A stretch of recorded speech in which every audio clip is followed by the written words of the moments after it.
Hey guys, Tapdawg here with Little Alchemist Helper. It has been a hot minute since I've posted on our YouTube channel. I have to apologize.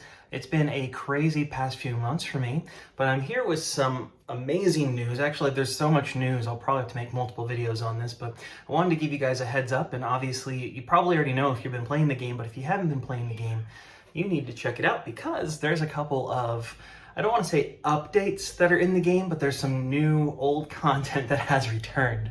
So Monumental has been able to do a couple things with the game. Before I jump into that though, I want to let you guys know they have no way to update the game with new content. Unfortunately, the way they were able to purchase the game and how the game was originally built, they can't actually access the actual server, or not server, I should say. They can't access the actual game files and have the game in their control. So all they can do is change things that are already on the server. So what that means is long term, they're probably going to have to recreate the entire game and have a Little Alchemist remastered or Little Alchemist 2, whatever you want to call it. So we'll try to get more information on that for you in a future video.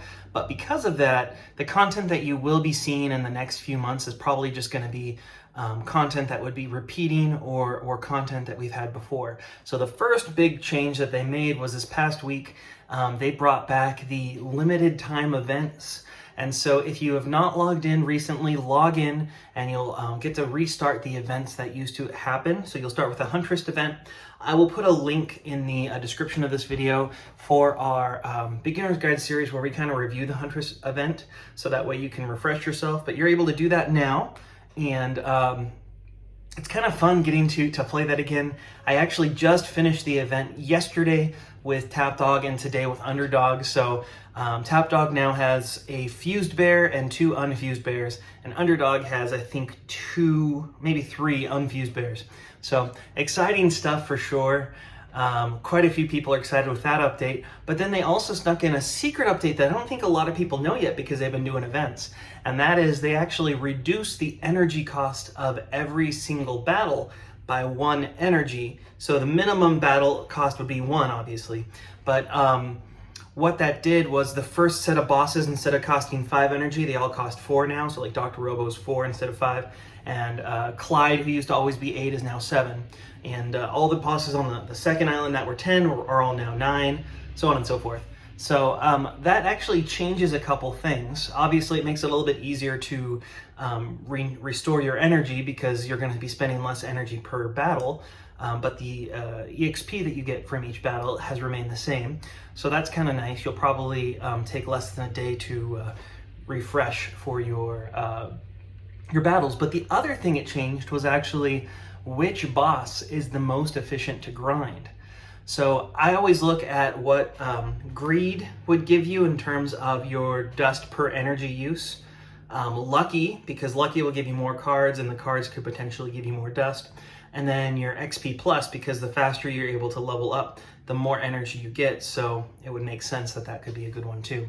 So crunching all the numbers on all of those, the best option is still Greed 3, so that's what the one you want to focus on. Also for events, use Greed 3. I'm sorry, I jumped off the events topic, but Greed 3 gives you thousands more gold if you use it during the events. It's super easy to play with, and I highly recommend that. So if you haven't done that, that's a little pro tip for you.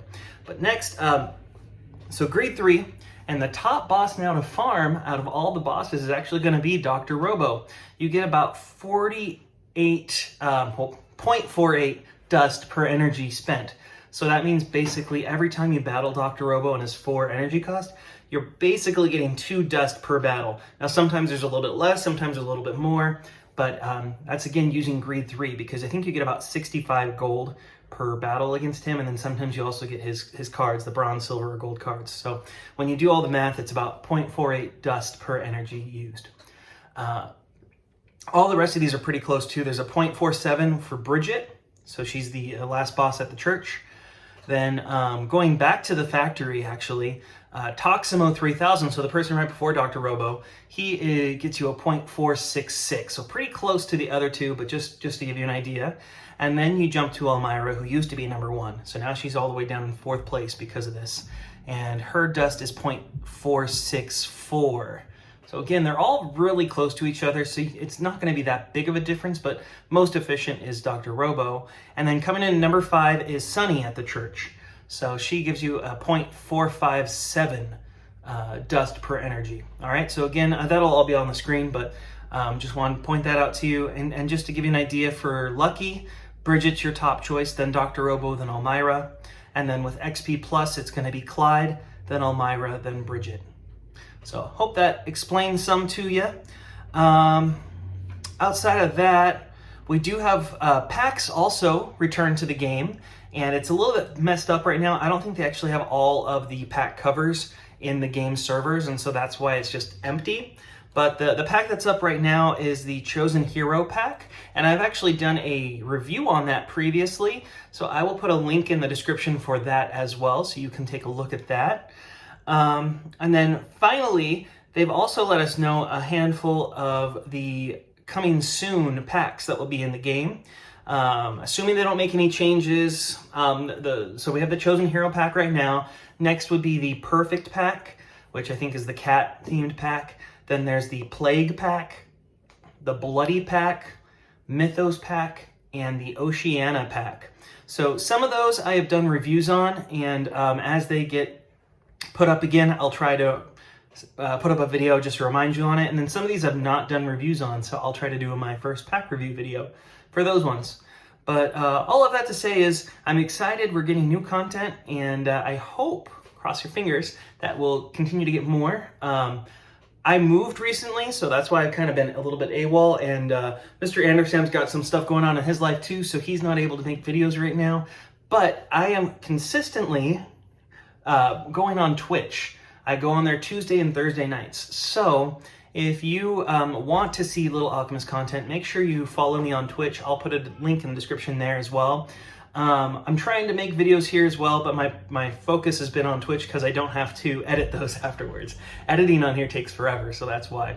But I think that's all for now, and I do hope to talk to you guys soon, and hopefully we'll have some more videos up on this channel soon as well. I do have a bunch of content that's already been uploaded that just haven't pushed live, so maybe I'll be nice and schedule those out so you guys can at least watch some content and have something new from me.